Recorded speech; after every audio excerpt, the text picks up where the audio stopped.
Isi-save na yung 1 plus 1 is equal to 2 kasi na-process niya na, alam niya na yung sagot 2. Isi-save yun sa storage. Storage includes yung mga flash drive nyo, USB drive, yung mga ganyan. No? Or hard drive ng laptop or ng computer. No? O SSD, solid state drive. Ang RAM, narinig nyo na yung RAM? Saan nyo narinig? Sa mga cellphone. Narinig nyo lang, pero alam nyo yung function niya? Hindi. So ang RAM, yan yung kumukuha ng mga data sa storage.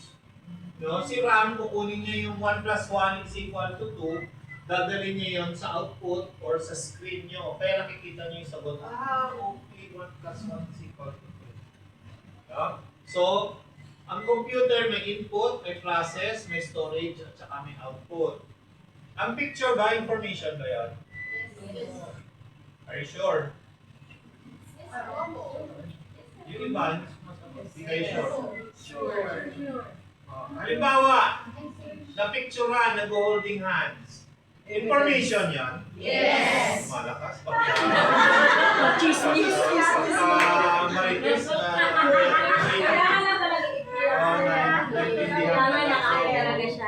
so, di ba, holding hands, alam na this. Diba? So, information yun. So, ano nagka-capture ng picture? Kung keyboard ang nag-enter ka ng data sa brain ng computer, keyboard, letters, kung picture naman, anong nagka-capture? Camera. So pag capture ng camera mo, yun yung input device mo, instead na mouse, camera, papasok sa processor, isi-save ng processor sa storage, kukunin niya ni RAM, ang picture ipapakita sa iyo sa screen. So nakikita mo yung picture. Ang sound, ano ba yon? Information ba yon? Yes, sir. Also, no? So, ano nagka-capture ng sound? Speaker. So, pag pumunta ka ng karaoke, tatapat ka sa speaker, doon ka kakanta. Mic. Oh, mic ang magka-capture, hindi speaker. No, pag capture ng mic, storage i-storage ng processor, kukunin ni RAM, sa storage ang sound, saan nyo ilalabas? Sa output, sa speaker.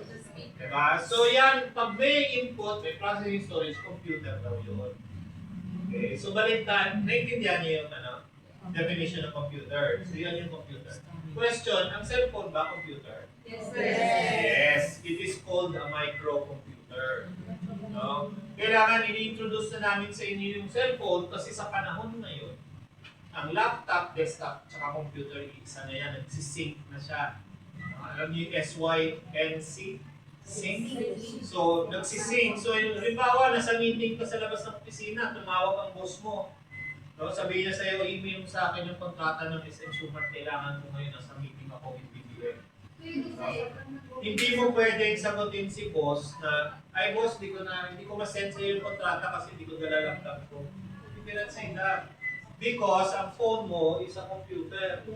Pwede mong gamitin ang cellphone mo para i-send yung kontrata sa akin mo. Diba? Through email. Diba?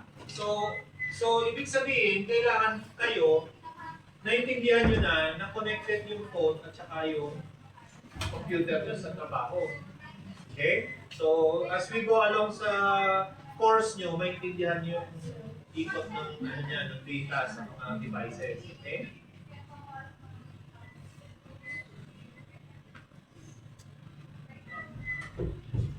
Okay. Next. Ang computer is composed of hardware and software. Pag sinabing hardware, anong ibig sabihin? Hinahawak. Correct. Something you can touch or hold.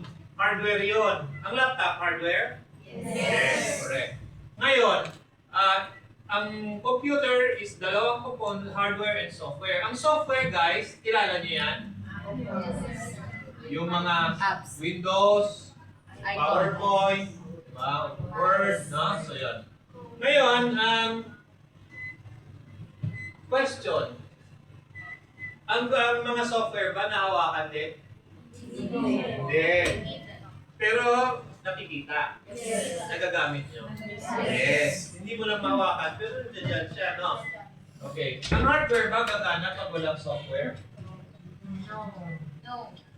Are you sure? Yes. Okay. Gagana ba ang hardware pag walang software? Kayo ba? Pag sinabi ko, gagana ba? Yes! Are you sure? No! Balimbing. Iba-iba ba? Balimbing. Ay, hindi ka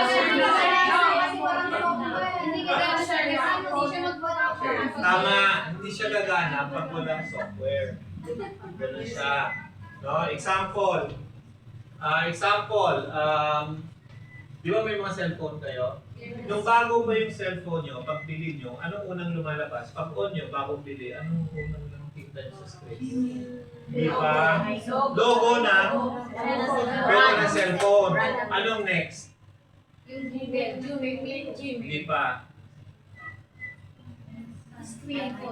Kailangan nyo na bumili ng bagong cellphone. Ha?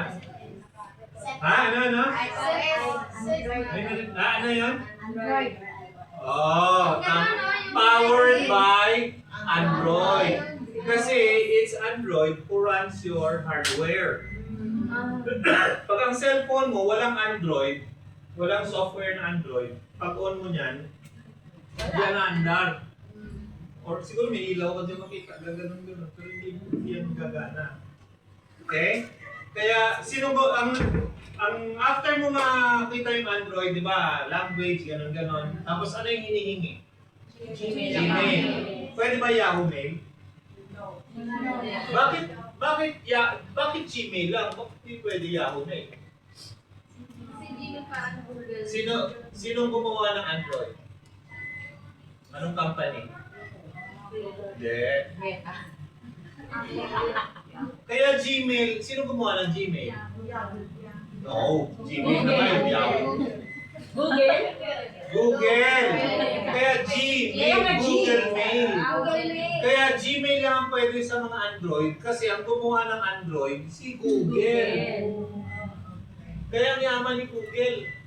Kasi lahat ng telepono na ginawa na yan, nagbabayad yan sila kay Google para lagyan yung telepono nila ng Android. Okay.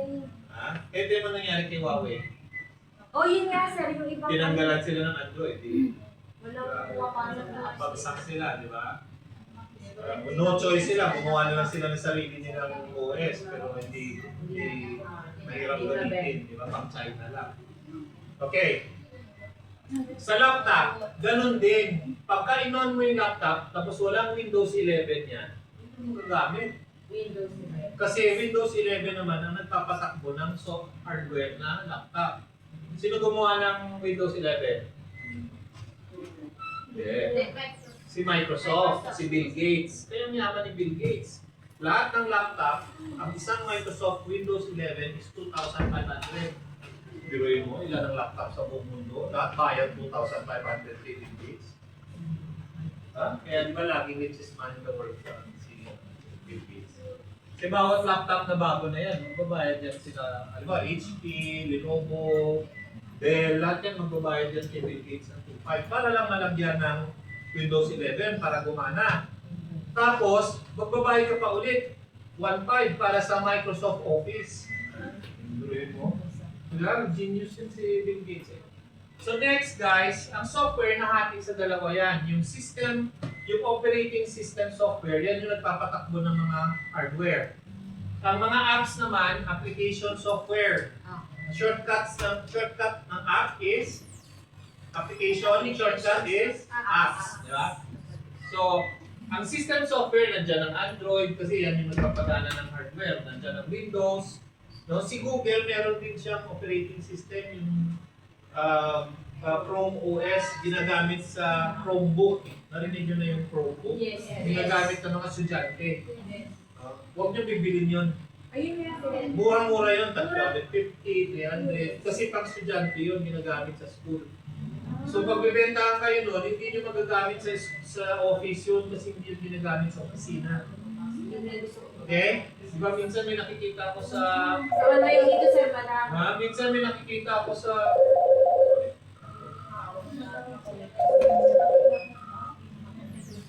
Hello? Hello? Yes? Huh? Yes? What is it about? Sorry?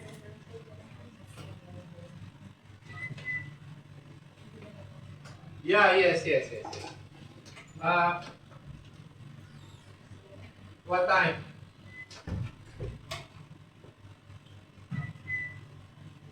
Arrive what time?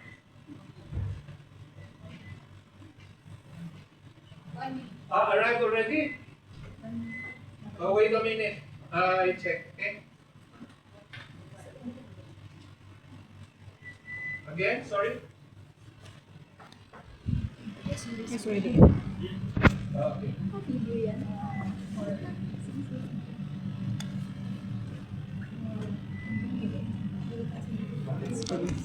Para makita kayo. Just for the record.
Ang gagawin mo rin, habang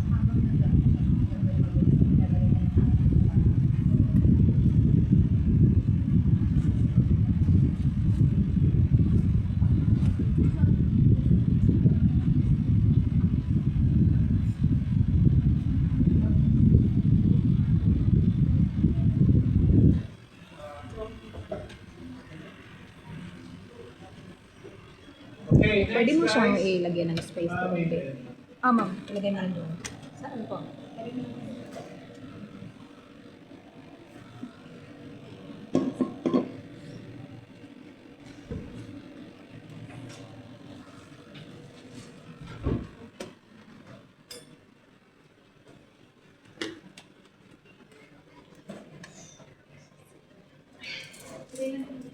Para, kaya lang kayo kayo. Kasi for the record.